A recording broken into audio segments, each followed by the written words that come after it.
until my well runs dry. Send all your sins all over me, baby, baby,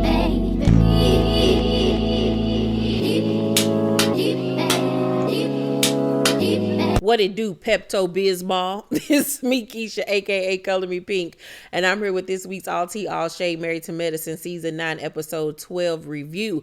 I drop videos Monday through Sunday. Everything that I say is for entertainment purposes only and not to be taken seriously. So if that works for you, then let's get into tonight's review. The episode starts with Nila and her family. They are back home after the break-in. Nila went to her parents' house in Savannah, Georgia with the kids. Her and the kids are now back.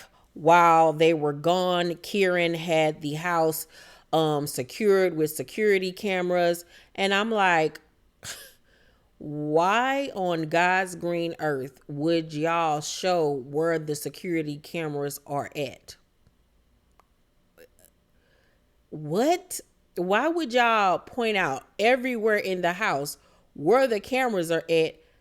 Like, your house can't be tried again. And then people know where to go to break them or, you know what I'm saying, cover them up. Like, that was just stupid, like just dumb. Anywho, Kieran, it was like, somebody was watching us, and Nila was like, well, what enemies do we have? And her acting was just horrible. I'm sorry. Like, she was just doing team too much. I mean, child, it just seemed really inauthentic to me. Let me know if I'm the only one. And in her confessional, Nila was like, how is it that our house was the only one that got robbed? And she doesn't want to accuse anyone, but everything is like pointed towards Toya because they had just gotten into it literally a few days prior. Now, let me say this much. Toya is a lot of things. She tacky, she country, she's rude, she's superficial as hell, she's fucking a gold digger to an extent. But one thing I don't think is that she's a criminal, where she's about to risk her life, her family's life, to break into y'all house. Really? And from what we learned from Dr. Heavenly and from Funky Daniva's reviews on this season, the Christmas party or whatever at Qua's house was only a few days before Toya had this gathering at her home. So that's how they're basically saying that a few days later, Toya had an event at her house, and that's how all these people were entered into the community through, security or whatever. I don't bit more believe that Toya had anything to do with this. Like, that's just going too fucking far to accuse this lady of that. If anything, she'll fuck Kieran before she had your house fucking robbed. Really? Really, girl? Y'all taste ain't even the same. What out of there would she want of yours, Nila? I feel like her and Kieran are reaching. I know that the reunion has already been filmed, and I hope that Eugene and Toya cuss them the fuck out, because y'all got life fucked up to accuse me of doing such a heinous thing. Are you out your fucking mind? Really?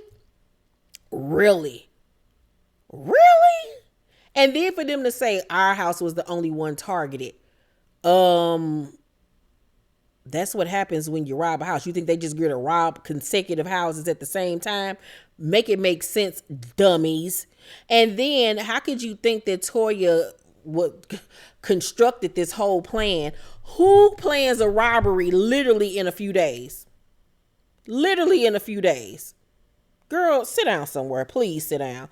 So then we go to Jackie's office. Jackie has hired a new physician, beautiful young lady. Seems like she's very smart and eager to learn. And I really love the way Jackie welcomed her into the practice by giving her a gift bag full of, goodies. And she even went above and beyond and got the girl a Gucci purse or whatever. Just sweet. She reminds me a lot of myself in that aspect with, how I go above and beyond for the people in my life, because I really want them to know that they're special and that they're needed and wanted in my life. So I really truly appreciate that, and how Jackie made this girl feel welcome and warm, especially with her being a new physician. So that was really truly dope. We learned that Eugene has got a new job, a new job. He will now be urgent care oncologist. He will no longer be working in the emergency room. I have mad respect for all oncologists, so shout out to him. He will be strictly working with cancer patients. I love my oncologist, my radiation oncologist, and my regular oncologist. Shout out to them. They're so wonderful, wonderful people, wonderful doctors. So shout out to Eugene. So, their oldest son, Ashton, is about to turn 12, and he wants to have a co-ed dinner party. And I just think that is the cutest thing ever. He likes to cook. He likes to cook with his dad, and he wants to be the chef and have Eugene be his sous chef for the day and prepare a really nice meal for him and his friends. And I just think that that is the cutest thing ever. Hopefully, he takes, cooking seriously and will grow up and be a chef. That would be so dope for them to really pour into him, with taking cooking classes or whatever, because the sky's the limit, and he's such a cute little boy too. So they get to the store, and this little boy want Wagyu, and I was like, oh, you got expensive taste. Okay. But they unfortunately didn't have Wagyu, but they did buy some tomahawks, and that shit just as expensive, child. So I just can't wait to see that part of this episode. We then see Cecil and Simone. They're still working on their marriage book. They call Omarosa because they've completed their pitch to, pitch the book to different publishing houses.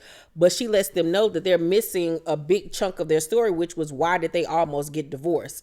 And they basically was like, they didn't really want to rehash that. They never even really sat down and talked about everything. And I'm like, well, this is the perfect time for y'all to do so. You know what I'm saying? And Simone was like, if I sit down and write about it, I'm probably going to say some things that's going to hurt Cecil. And Cecil was like, I won't be hurt or whatever. She was like, you don't know. I think that this obviously still is an elephant in the room that still needs to be discussed, because even Cecil in his in their confession was like, I say, damn the book, we need to go back to counseling. And Simone was laughing, but he wasn't laughing. And after a minute, you could tell by the look on her face, she was kind of like, shit, do we? I think they do. I think that they need to actually sit down and come clean about that whole entire situation, because it's obvious that there have been things with that haven't been addressed. Jackie's got a new schedule, and she can now take her ass home. So Jackie is at home now by mid-afternoon, child, now that she has this new physician in the office. Big Country is excited to see her in the middle of the day. And, she's talking about all the things that they can do with each other now that she has more time available. She wants them to exercise together. She says she'll be willing to learn how to golf. She can drive his, old school, and he gifts her with a golf bag. And she was like, oh my God, thank you. You got this for me. This makes me moist. Big Country looked at her like, oh, what, Jackie? What the fuck is going on here? I think Jackie literally is going through her sexual revolution. If you've paid attention to this season, she just even been talking a little bit more freaky. I think she going through, that stage in women's life where, that we start getting real horny or whatever. Because, men peak in what they late teens, early 20s, and women, we don't start peaking until we become middle age. I think that's what's going on over there with Jackie, child. But what pissed me off about that whole entire scene was that Big Country was making himself a sandwich, and he used Hellmans mayonnaise. Who in the fuck black uses Hellmans? I remember my dad's wife, my stepmother, and even my daddy used Hellmans. Disgusting. It's bland. It tastes like nothing. If you don't use Miracle Whip, like, Miracle Whip is, girl, I used to make Miracle Whip sandwiches when I was a little girl. I used to literally get a piece of Wonder Bread and slap some Miracle Whip on it, and I would eat that by itself. It was so good and tangy and just, oh, it was so good. Let me know if y'all use Hellmans or Miracle Whip. Because if you use Hellmans, we can't fuck with each other. I can't rock with you. You a op. You a Republican. You voted for Trump. I can't fuck with you if you're using Hellmans. You don't season your food good if you out here using Hellmans. Fuck that. Nah, you can't make the potato salad. You probably don't even sprinkle a little sugar in your spaghetti. Nah.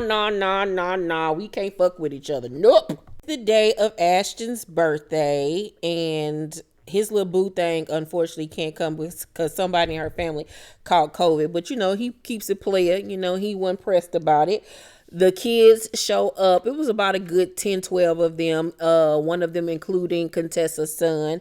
And the setup was just so cute. It was black and gold. And they had the little apple cider vinegar. And, they made macaroni and cheese and french fries and the tomahawk steak. And then they had beignets.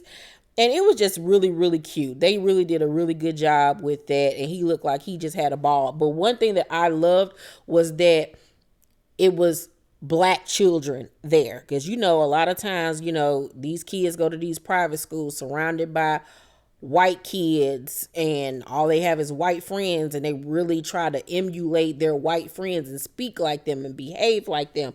I know I went through that myself in my younger years when I went to a predominantly white school. So it was good to see that he has predominantly Black friends, and he did have, some white kids there as well, but I loved seeing that. So we then go over to Heavenly's quad, and Jackie go to visit her because her mom passed away. And on her mom's deathbed, she asked that, Heavenly and her sister Denise make amends because they've never been close. And if me and my brother can come together over the last, about almost 10 years now, anything is possible, because I spent 30 something years of my life never being close to my brother. Never, ever. And in the last about 10 years almost, we are now as close as two siblings can be. We talk literally every day, spend time with each other. Like, he's literally become one of my best friends. So anything is possible. Now I'm going through something as far as my half sister is concerned, where me and her weren't close. We were close growing up, and then by the time we became teenagers, we kind of fell out or whatever. And she and my brother have started to, mend fences and everything. And she's explained to him that she would love to have a relationship with me, and her number has been given to me, but I have not taken the step yet to give her a call. I'm still working on that. I'm still working on it. It comes across my mind, often. I know I'm going to do it, because life is short. So you just gotta confront things head on and just see where it all goes. But, I'll be praying for Heavenly, because that's a hell of a thing to lose your mom. Jackie is having a vaccine drive thank you gathering at her house. So earlier that day, she and the other doctors were giving out vaccinations to everyone. And so this is her way of saying thank you. So she has the cast over to her house, but because of COVID and everything, she decides to have this little shindig outdoors. Now, she does have heat lamps, but it's 41 fucking degrees outside, child. Everybody cold as shit. So, Nila isn't there. She's still reeling from the break-in. So, Jackie FaceTimes her, and she was like, we were most definitely targeted. And so everybody, just kind of just sitting there looking like, oh, so she literally putting it out there that she thinks somebody did this on purpose. So Contessa in her confessional was like, I've known this girl for quite a few years now, and there is nothing that I would love of hers to have. And that is the God's honest truth. I have never looked at nothing Nila had on or purchased or anything in that home. I'm like, ooh, girl, yes, give me that. Girl, okay. Ladies end up going inside because it's too damn cold. They go in Jackie's kitchen. They're all sitting around the island. And Quad was like, well, Carrie said that there was a hit out on her. And Contessa was like, well, how would she know? Like, huh? What is that about? And Toy was like, girl, ain't nobody saw nothing. I had a whole party that night from 1 p.m. to 1 a.m. and did nobody see nothing. So, child, please. So Heavenly in her confession was like, it does seem ironic that Toya would have people over her house and the same day Anila's house gets broken into. I cannot believe they running with this narrative. Like, the disgusting things that these women will say and do on these reality shows is just beyond me. Like, y'all straight up accusing this girl that y'all have worked with for 9 years now, known probably no longer than that, of having this girl house robbed. Are y'all kidding me with this shit? Like, this is when reality TV goes too far for me and it becomes unenjoyable, because it's just like, this ain't even cutting below the belt. This is just downright trifling, like just disgusting behavior. Like, are y'all fucking kidding me with this shit? Really, people? Oh wow. Okay, so Toya was like, is it possible she's a liar? And I mean, let's look at the facts. She even said in tonight's episode that majority of everything that was stolen out of her dressing room. So you mean to tell me they gonna bypass all this other stuff in their house, appliances, TVs, whatever the case may be, and just rob Anila's room? For what? Some costume jewelry? Like, what is we getting? What, huh? And then it's mighty funny that she conveniently left her wedding ring home that night. So I would, out of anything, would be looking at her like, what's going on? Did you plan this? Is this a storyline for you? Like, what's going on? What's going on here? The cameras weren't on, so there's no evidence of anything. Okay. So Quad was like, people lie every day. You a lie too. Didn't you say somebody broke into your house? She was like, ain't nobody ever broke into my house. So he was like, I heard you be going around lying on my family. Quad in her confession was like, it's been said quite a few times that Toya is cheating on Eugene. But then in her face, Quad was like, I haven't said anything about your family. I don't even care enough about your family. But you just said in your confessional that you've heard that this girl be out here cheating on her husband. But then in her face, you saying you don't say nothing about her and her family. Okay. Oh, God, make it make sense. So Toya was like, that ain't what Heavenly said. And Heavenly was like, don't put me in this. I've been over here being quiet. Don't add me in this. I ain't got nothing to do with this. Nope. I've been over here being quiet. And so Toya was like, there's a lot of rumors on you too. And Heavenly was like, ain't no rumors on me, bitch. I ain't fucking nobody but my man. My mama just died, so fuck y'all. Y'all can kiss my ass and climb a tree.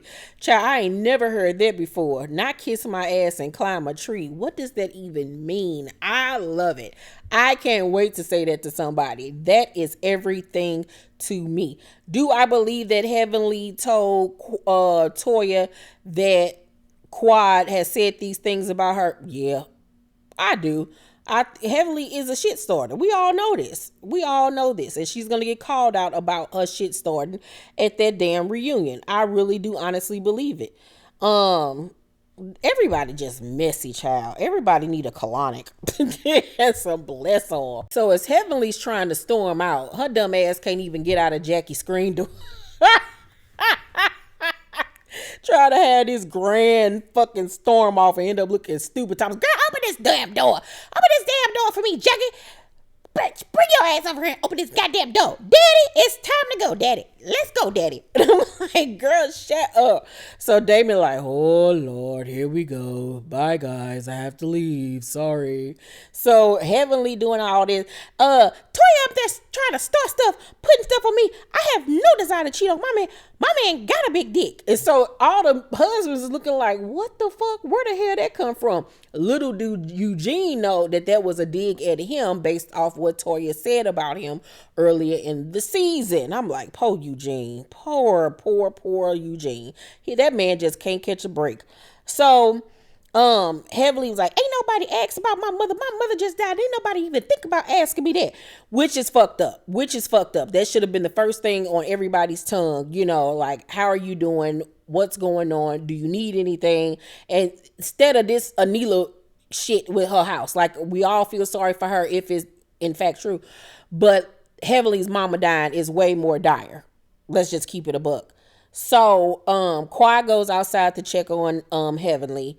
And Toya is inside talking to Jackie and Simone, and she was like, I've never lost a mother. I don't know how that feels, but these people trying to ruin my marriage, I don't have much sympathy. Meanwhile, Quad is outside saying, for a person not to acknowledge that your mother just died, then we need to check who we around. But I'm like, you want to say that, but y'all being equally as messy by this girl's mom just died, but y'all focusing on trying to pin Toya as conducting this fucking heist and shit. Now, granted, Heavenly was just sitting there minding her business, but y'all was being messy. Quad, you were being messy, bringing this shit up when y'all should have been focused on Heavenly. So it's just like the pot calling the kettle black at this point.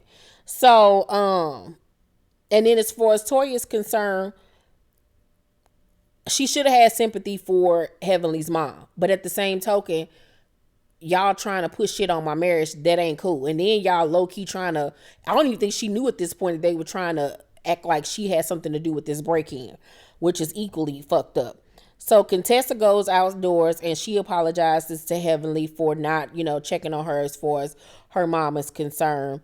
And, before Simone and Toya go back outside with the husband, Simone stops Toya and was like, before you go out there, like, just basically woosah. She was like, I know you. I know you're hurting. I know this bothers you. And it was good to see Simone be there for Toya, even though Heavenly says Simone don't even really like Toya for real. She thinks she dumb. But I feel for Toya. But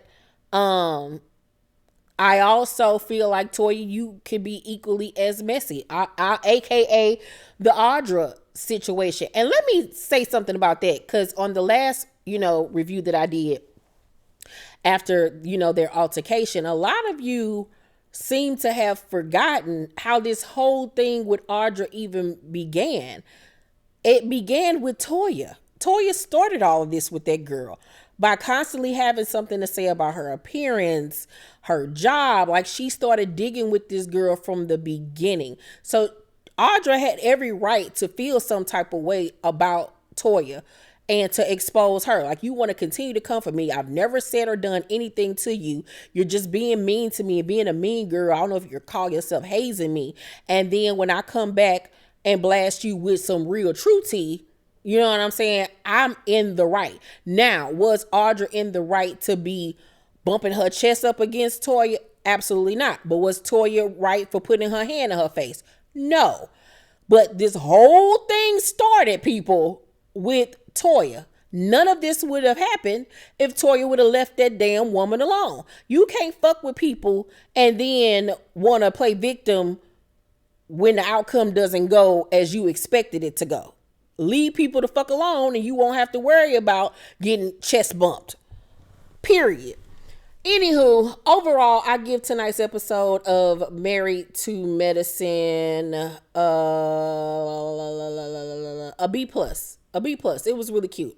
My favorite part of tonight's episode was Ashtons' birthday party. It was so cute. Maybe because I want to have a dinner party. I think I should throw a dinner party. Yeah. Anywho, so yeah.